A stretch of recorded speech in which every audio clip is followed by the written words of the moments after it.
COVID-19, aspek inovasi dan teknologi sangat penting untuk mendaya saingkan masyarakat kita untuk lebih ke harapan dan juga memajukan negara kita untuk lebih jauh lagi di peringkat antarabangsa.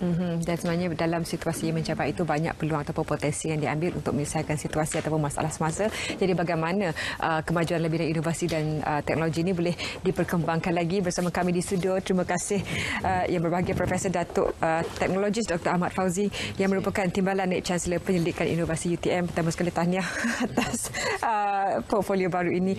Dan bagaimana Prof sendiri melihat dalam situasi kebelakang, kalau diambil contoh terdekat 9 bulan kebelakangan ini, bagaimana peluang untuk teknologi inovasi itu boleh diperkuatkan lagi walaupun dalam keadaan mencabar sekarang? Terima kasih, soalan yang amat baik. Sebenarnya sesuatu musibah, perkara yang tak berapa elok tu, di samping tu ada juga benda yang boleh kita perkasakan. Dalam situasi sekarang, di sini memang seluruh dunia, di Malaysia sendiri kita tidak menjangkakan. Ya. Tetapi di universiti awam, swasta dan khususnya di UTM, kita telah mengadakan, kita ambil a positive step, bahawa apa yang berlaku ni mesti ada sesuatu yang baik. Jadi apa kita buat di UTM, kita tubuhkan satu unit khas yang kita namakan sebagai UTM Shield, untuk kita sama-sama membantu frontliner. Apa kita buat adalah kita gunakan platform ini, kita gabungkan semua kepakaran yang ada di universiti UTM. Jadi kita berbincang apa yang kita boleh bantu frontliner. Jadi apa kita buat? Kita panggil semua jurutera, teknologi, saintis ni untuk kita buat pertama, salah satunya face shield. Yang kedua kita buat intubation box untuk membantu frontliner maupun di hospital.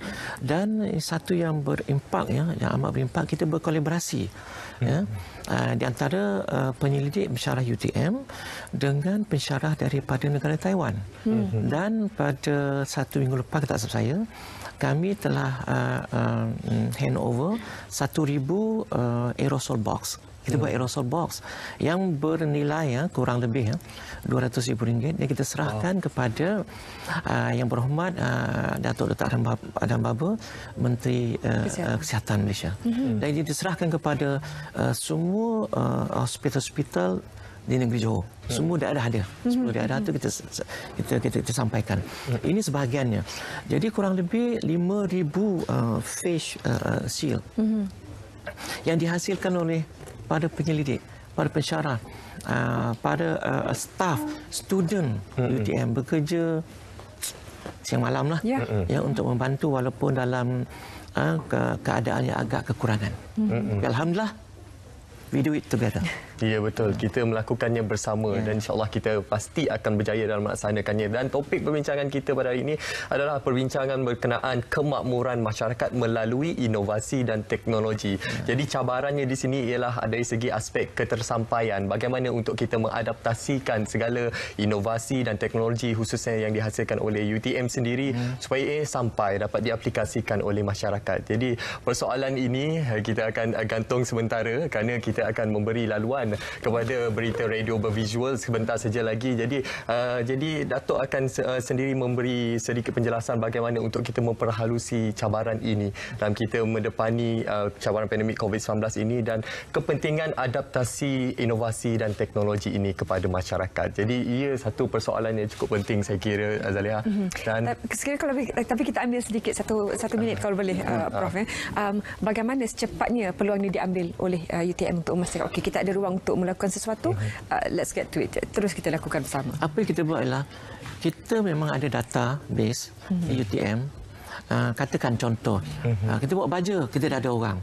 Kita nak buat cimata, contoh, kita dah ada orang. Kita nak ambil air laut jadi air minum, kita sudah ada. Itu penting. Itu penting. Itu antara inovasi-inovasi yang boleh dilakukan untuk kita memberi manfaat kepada masyarakat, khususnya kepada Malaysia sebagai sebuah negara peneraju bidang inovasi dan teknologi. Kita akan perhalusi perkara ini. Tapi tadi kita menggantung satu soalan kepada Datuk berkenaan bagaimana untuk kita mengadaptasikan segala inovasi dan teknologi khususnya yang dilakukan oleh pihak universiti supaya ia sampai dapat diaplikasikan oleh masyarakat. Yang pertama, sebagaimana saya cakap tadi, kita setiap universiti memang ada database kepakaran setiap pensyarah yang ada. Kalau di UTM tu kurang lebih 1,620 orang academic staff yang 85% adalah PhD. Jadi di situ kita dah tahu. Kalau contohnya kalau kita nak buat aerosol box, kita dah tahu. Kalau kita nak buat face shield, kita dah tahu siapa dan mengapa kita pilih dia. Dan kita tahu peralatan apa dan kenapa kita pilih peralatan tersebut. Di samping itu, not only that, kita approach frontliner. Apa yang mereka perlu? Maknanya tidak sesuai juga kalau kita duduk terfikir, termenung, pilih agaknya macam ni. Tak. Kita kata orang Jawa lah, turun padang. Betul. Kita turun padang, kita tanya, kita pergi hospital. Kalau di Johor Bahru tu, Hospital Sultan Aminah, kita pergi, saya smile, ataupun ke Kota Tinggi, ke Keluang. Kita pergi tanya apa keperluan mereka. Itu yang lebih penting. Jadi keperluan mereka itu dan approved by them, this is what they really need, dan kita buat. Jadi maknanya apa yang kita buat itu tidak tersasar. Itu yang amat penting. Yang seterusnya adalah dari segi peruntukan. Alhamdulillah, UTM telah mengadakan crowdfunding, endowment. Jadi kita war-warkan di dalam media itu tentu untuk kita beri peluang kepada orang yang menyumbang. Dan alhamdulillah berdasarkan sumbangan-sumbangan tersebut kita dapat. Dan dari segi kecepatan untuk execution ataupun pelaksanaan idea itu, kita tahu ada peluang dan ada potensi untuk menghasilkan sesuatu yang boleh menyelesaikan masalah terutama dalam situasi sekarang. Bagaimana pula sokongan dari segi funding, dari segi dana dan dari segi sokongan idea untuk membolehkan think tank ini melakukan tugas mereka? Jadi ini perkara yang kita pun tak jangka. Apabila berlaku situasi sebegini, pihak kerajaan, pihak kementerian tinggi, Kementerian Pendidikan, Kementerian Sains, MITI, semuanya berganding bahu, offer. Menawarkan geran-geran yang selama ini kita tak jangka. Salah satu KPT pergi Translation Research. Bagaimana kita mencipta teknologi itu berakar umbi di Malaysia. Bagaimana kita boleh detect COVID-19 itu menggunakan ILEO, for example. Bila dia offer, ramai para penyelidik di Malaysia propose a project. Dan kita juga contohnya selain daripada zaman pandemik, contohnya kita kekurangan air. Kurang air. Masya Allah, kita hujan tapi kenapa air tak boleh minum? Betul. Dan pelik bin ajaib pula. Makin banyak air Allah bagi, makin kurang air. Jadi pada suatu few years back, pihak Kementerian Pendidikan Tinggi telah beri dana kepada UTM.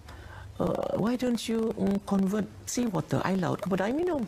Sebagaimana kita tengok di paparan itu tadi. Bayangkan air laut, air minum. Benda ini bukan baru, dah lama, tapi di Malaysia tu agak baru. Jadi air laut jadi air minum. Dah 2-3 tahun. Zaman banjir, tak ada air. So kita hantar sistem UTM, ambil air tu. Zaman kita mana pernah ada gempa bumi, berlaku di Sabah. Puluhan ribu orang tak ada air. So UTM hantar. Dan banyak lagi lah. Contohnya di kampung-kampung orang asal di luar bandar. Tak ada elektrik. UTM hantar piko solar. Kita hantar piko hydro elektrik 5,000 watt ke bawah untuk beberapa keluarga. So benda-benda macam ni selama ni kita tak menjangka. Tetapi it's happen now, rooted in Malaysia, especially in UTM.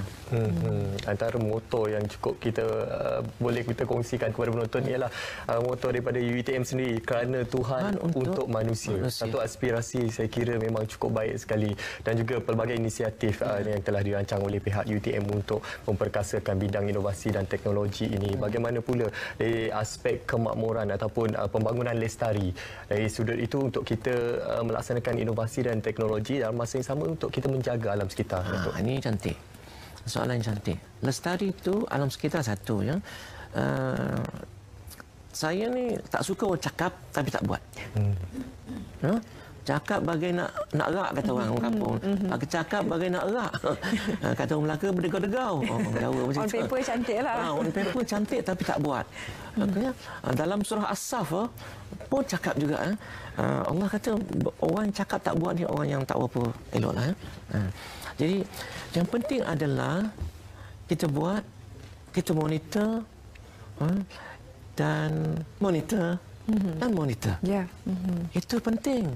Cakap on paper tak monitor, tak jadi. So, bagaimana kita nak jaga? Pertama, masyarakat tu kena di-involve, dilibatkan. Kalau kita je seronok-seronok, masyarakat tak tahu, itu je akhirnya ke laut. So, masyarakat penting. Kita ajar dia juga, latih dia.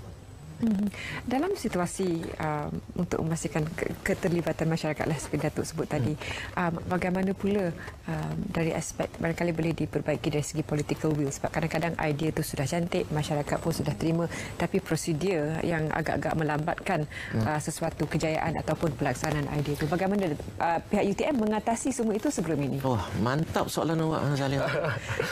Macam ahli politik pula jadi je.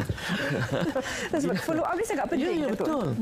Tapi itulah apa yang pendekatan kita buat adalah kita kena yakinkan pembuat polisi. Jadi kita kena pikat mereka. Kita approach mereka, look, ini kita ada, ini kesan dia, ini untuk menjadi lestari, bukan saya alam sekitar, teknologi itu perlu lestari, maknanya macam mana nak buat. Ya. Jadi untuk kita pikat dia tu, kita perlu engagement. Bukan nak bertunang, engagement. So kita perlu berjumpa, war-warkan, ceritakan kepada pembuat polisi, pembuat dasar dan juga masyarakat.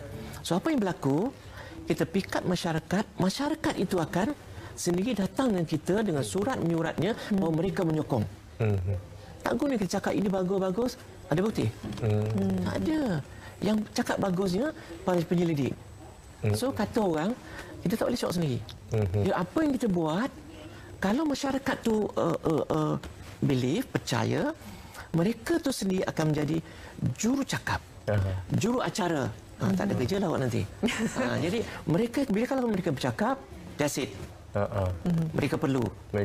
Betul.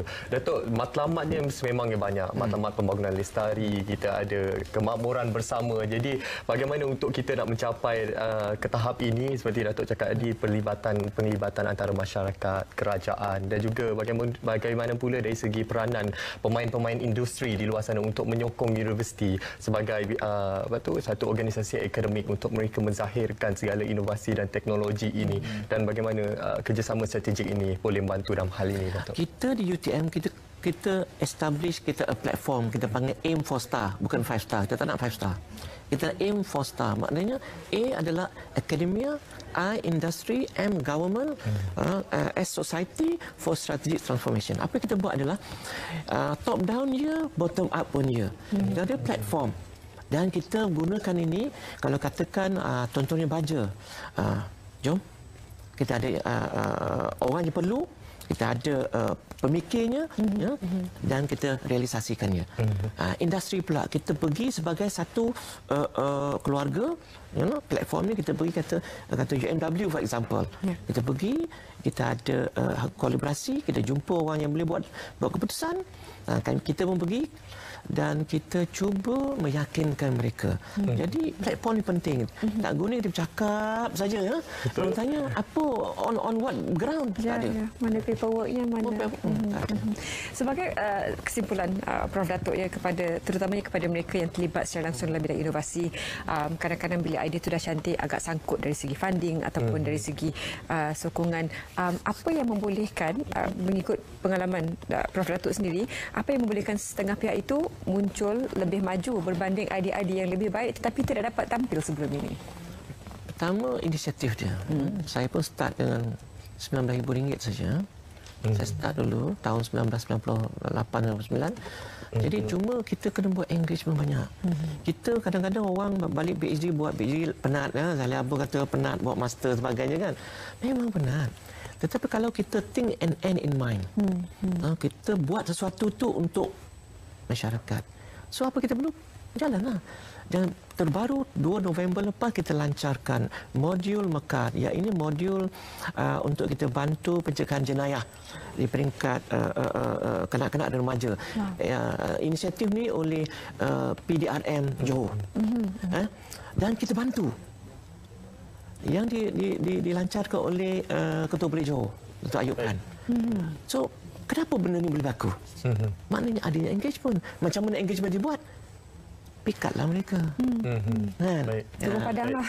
Turun padang. Itulah pelbagai inisiatif sebenarnya yang boleh dilakukan untuk kita memperkasakan bidang inovasi dan teknologi ini. Jadi terima kasih kita ucapkan kepada Profesor Datuk Dr. Ahmad Fauzi yang sekarang ini menjalankan fungsi sebagai Naib Chancellor dan 4 hari lagi secara rasminya akan bergelar sebagai Naib Chancellor untuk UTM. Jadi setinggi-tinggi tahniah kepada Datuk.